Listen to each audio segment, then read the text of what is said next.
ಸ್ವಾಗತ. ಇವತ್ತು ನಾವು ಕಾಯಿ ಸಾಸಿವೆ ಹಾಕಿ ಮೂಲಂಗಿ ಗೊಜ್ಜು ಹೇಗೆ ಮಾಡೋದು ಅಂತ ನೋಡೋಣ.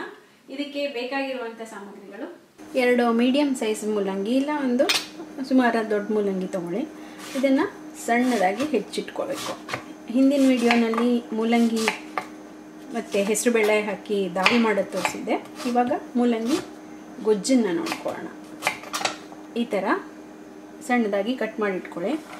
250 ml ಕಪ್ನಲ್ಲಿ 1.5 ಕಪ್ನಷ್ಟು ಹೋಳಾಗಿದೆ. ಕಾಯಿನ ಅಳತೆನ ನೀವು ಹೋಳಿಗೆ ತಕ್ಕಂಗೆ ಹಾಕೋಬೇಕು. ಈಗ 1.5 ಲೋಟ ಹೆಚ್ಚಿದಂಥ ಮೂಲಂಗಿ ಇದೆ. ಈಗ ಇದಕ್ಕೆ ಮಸಾಲೆಗೆ ಏನೇನು ಬೇಕು ನೋಡ್ಕೊಳ್ಳೋಣ. ಸ್ವಲ್ಪ ಅರ್ಧ ಕಪ್ಗಿಂತ ಸ್ವಲ್ಪ ಜಾಸ್ತಿ ಕಾಯಿ ತುರಿ, ಅರ್ಧ ಟೀ ಸ್ಪೂನ್ ಸಾಸಿವೆ, ಒಂದು ಸ್ವಲ್ಪ ಕೊತ್ತಂಬರಿ ಸೊಪ್ಪು, ನಲ್ಲಿಕಾಯಿ ಗಾತ್ರದಷ್ಟು ಹುಣಸೆ ಹಣ್ಣನ್ನು ನೆನೆಸಿ ಅದರದ್ದು ರಸ ತೆಗೆದಾಗಲೇ ಇಟ್ಕೊಂಡಿದ್ದೀನಿ. ಇಲ್ಲ ನೀವು ಇದನ್ನು ನೆನೆಸ್ಬಿಟ್ಟು ತಿರುಗಬೇಕಾದ್ರೆ ಹಾಕೋಬೋದು.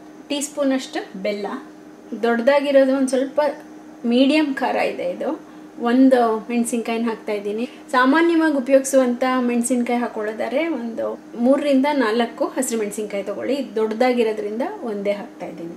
1 ಟೇಬಲ್ ಸ್ಪೂನ್ ಅಷ್ಟು ಹುರ್ಗಡ್ಲೆ ಹಾಕ್ತಾ ಇದ್ದೀನಿ. ನೀವು ಹುರ್ಗಡ್ಲೆ ಬೇಡ ಅನ್ನೋದಾದ್ರೆ ಕಾಯಿನೇ ಜಾಸ್ತಿ ಹಾಕೋಬಹುದು. 1 ಚಿಟಿಕೆ ಅರಿಶಿನ, ಒಂದು 7-8 ಕರಿಬೇವಿನ ಎಲೆ, ಸುಮಾರಾಗಿ 1 ಟೀ ಸ್ಪೂನ್ ಉಪ್ಪು, ಇಲ್ಲಾಂದ್ರೆ ರುಚಿಗೆ ತಕ್ಕಷ್ಟು ಉಪ್ಪು, ಒಂದು 2 ಕಪ್ ನೀರು ಇಟ್ಕೊಂಡಿರೋಣ.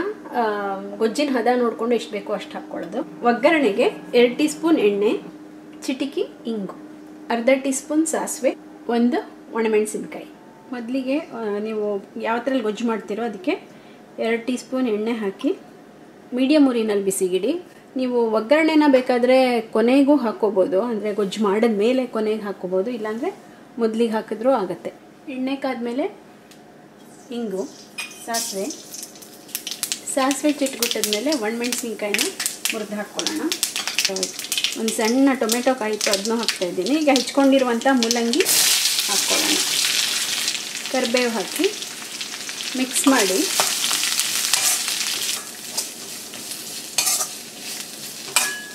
ಒಂದು ಲೋಟ ನೀರು ಹಾಕ್ಕೊಳ್ಳೋಣ. ಉಪ್ಪನ್ನು ಹಾಕ್ಬಿಟ್ಟು ಮಿಕ್ಸ್ ಮಾಡಿ ಒಂದು ಚಿಟಿಕೆ ಅರಿಶಿನೂ ಹಾಕೋಣ. ಮುಚ್ಚಿ ಮೂಲಂಗಿ ಚೆನ್ನಾಗಿ ಬೇಯಲಿ. ಈಗ ಅಲ್ಲಿ ಹೋಳು ಬೇಯೋದ್ರಲ್ಲಿ ಮಸಾಲೆಗೆ ತಿರುಗಿಕೊಳ್ಳೋಣ. ಕಾಯಿ, ಕೊತ್ತಂಬರಿ ಸೊಪ್ಪು, ಸಾಸಿವೆ, ಹುರ್ಗಡ್ಲೆ, ಹುಣಸೆ ಹಣ್ಣು. ಈ ದೊಡ್ಡ ಮೆಣಸಿನ್ಕಾಯಿ ಆಗಿರೋದ್ರಿಂದ ಕಟ್ ಮಾಡಿ ಹಾಕೋತಾ ಇದ್ದೀನಿ. ನೀವು ಹಸಿರು ಮೆಣಸಿನ್ಕಾಯಿನ ಹಾಕ್ಕೊಳ್ಳಿ. ಖಾರಕ್ಕೆ ತಕ್ಕಂಗೆ ಒಂದು 3ರಿಂದ 4 ಹಸಿರು ಮೆಣಸಿನ್ಕಾಯಿ ಬೇಕಾಗುತ್ತೆ. ಇದಕ್ಕೆ ಈಗ ಎಷ್ಟು ಬೇಕೋ ಅಷ್ಟು ನೀರು ಹಾಕ್ಕೊಂಡು ನುಣ್ಣಗೆ ತಿರುಗಿಕೊಳ್ಳೋಣ. ಸುಮಾರು ಒಂದು 7-8 ನಿಮಿಷದಿಂದ ಇದು ಕುದೀತಾ ಇದೆ. ಕಮ್ಮಿ ನೀರು ಹಾಕಿದರೆ ಮಧ್ಯ ಒಂದು ಸಲ ಮಿಕ್ಸ್ ಮಾಡಿ ನೋಡಿ, ನೀರು ಬೇಕಾದರೆ ಹಾಕ್ಕೊಂಡು ಚೆನ್ನಾಗಿ ಬೇಯಿಸ್ಕೊಳ್ಳಿ. ಈಗ ಇದು ಮೂಲಂಗಿನೂ ತುಂಬ ಚೆನ್ನಾಗಿ ಬೆಂದಿದೆ.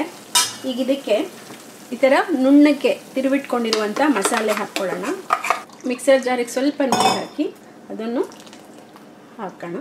ಮಿಕ್ಸ್ ಮಾಡಿಬಿಟ್ಟು ಇದು ಚೆನ್ನಾಗಿ ಒಂದು 3-4 ನಿಮಿಷ ಕುದಿಬೇಕು. ಕುದ್ದಾದಮೇಲೆ ಇದರ ಹದ ನೋಡಿಕೊಂಡು ಗಟ್ಟಿಯಾಗಿದ್ದರೆ ಇನ್ನೊಂದು ಸ್ವಲ್ಪ ನೀರು ಹಾಕ್ಕೋಬೋದು. ಹೈ ಉರಿನಲ್ಲಿ ಕುದಿಸ್ಬೇಡಿ, ಸ್ವಲ್ಪ ಸಣ್ಣ ಉರಿನಲ್ಲೇ ಇದು ಚೆನ್ನಾಗಿ ಕುದೀಲಿ. ಈಗ ಒಂದು 3-4 ನಿಮಿಷದಿಂದ ಚೆನ್ನಾಗಿ ಕುದ್ದಿದೆ. ಈಗ ಗೊಜ್ಜಿನ ಹದ ಈ ರೀತಿ ಇದೆ.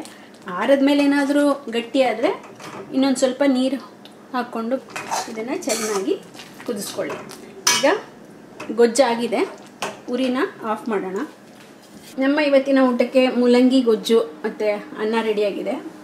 ಹಿಂದಿನ ವಿಡಿಯೋನಲ್ಲಿ ನಿಮಗೆ ಹೆಸರುಬೇಳೆ ಮತ್ತು ಮೂಲಂಗಿನ ಹಾಕ್ಬಿಟ್ಟು ಒಂದು ದಾಲ್ ಅಥವಾ ಈ ತೊವೆ ಅಂತ ಏನು ಕರಿತೀವೋ ಅದನ್ನು ಮಾಡೋದನ್ನು ತೋರಿಸಿದ್ದೆ. ಅದು ತುಂಬಾ ರುಚಿಯಾಗಿರುತ್ತೆ. ಹಾಗೆ ಈ ಕಾಯಿ ಸಾಸಿವೆ ಮೂಲಂಗಿ ಗೊಜ್ಜು ಕೂಡ ಸಿಕ್ಕಾಪಟ್ಟೆ ರುಚಿಯಾಗಿರುತ್ತೆ. ಇದು ರೊಟ್ಟಿ ಜೊತೆ, ಚಪಾತಿ ಜೊತೆಗೆ ಮತ್ತು ಅನ್ನದ ಜೊತೆಗೂ ತುಂಬಾ ಚೆನ್ನಾಗಿರುತ್ತೆ. ನೀವು ಕೂಡ ಇದನ್ನು ಮಾಡಿ ನೋಡಿ ನಿಮ್ಮ ಅಭಿಪ್ರಾಯನ ಖಂಡಿತ ತಿಳಿಸಿ. ನಮಸ್ಕಾರ.